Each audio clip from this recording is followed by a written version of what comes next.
Did you know it's possible to measure the speed of sound? The simplest way of doing it would be just to stand two people really far apart and have one person pop a balloon. And then all you would then have to do is get the distance between the two people and divide it between the time interval between seeing the balloon pop and hearing it pop. But we can do it in a much better way because we have some equipment here that's going to do it. What I've got here is two microphones, one here and one here, and they are separated by 1 meter, as you can see by this meter stick. And what's going to happen is I'm going to make a really loud noise just over there, and this is going to show what both microphones have detected. Now, with any luck, this microphone should detect the sound shortly after that one does. But knowing that these are a meter apart, and knowing the time interval between the sound wave reaching this one and reaching this one enables us to work out how fast the sound went between these two. Now, to do this, I've got to make a really loud sound. What I'm going to do, stood over here, is I'm going to hit this. This is the base of a retort stamp. I'm going to hit it as hard as I can with this hammer. But it's going to make such a loud sound, being so sonorific, that I'm going to put on some ear protectors. And this is a good thing to do if you're doing this at home.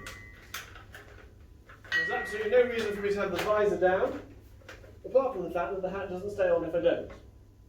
So here we go, a large sound.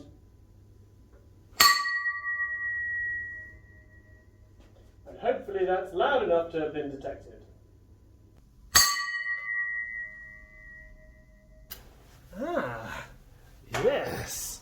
Now, you can see here that there's a blue sound. And this is this microphone just here. And then there's a red sound wave, which is this microphone just here. Now, what I can do is I can move a couple of little markers here to figure out exactly what the time interval is between the first one and the second one. So I'm going to move that one there, then I'm going to move this second one all the way over there. It turns out that the difference is 2.919 milliseconds. So let's do a calculation.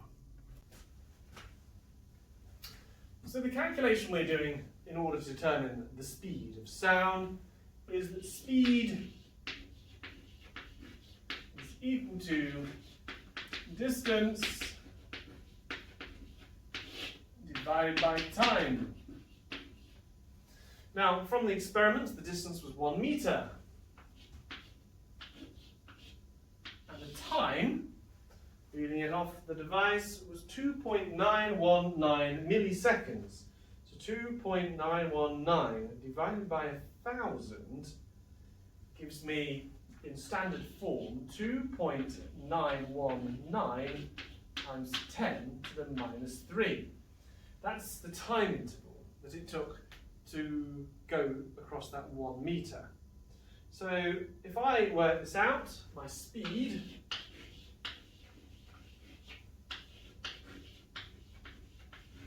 of sound, being very specific as to what we're talking about, works out at 342.6 meters a second. Now, I've said on this before that the speed of sound is 340 meters a second. There you go. It's not exact. It's not exact because the distance between the two things might be measured slightly incorrectly.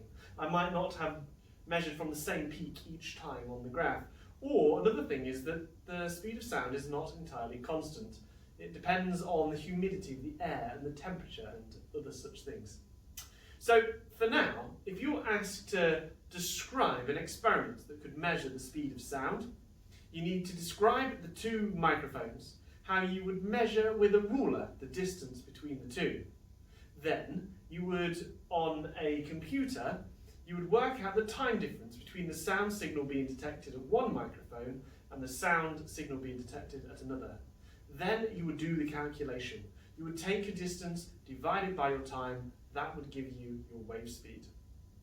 The typical distance in this situation is about a meter. If you were doing an experiment outdoors, you'd have to do it over a much greater distance, perhaps perhaps 100 meters.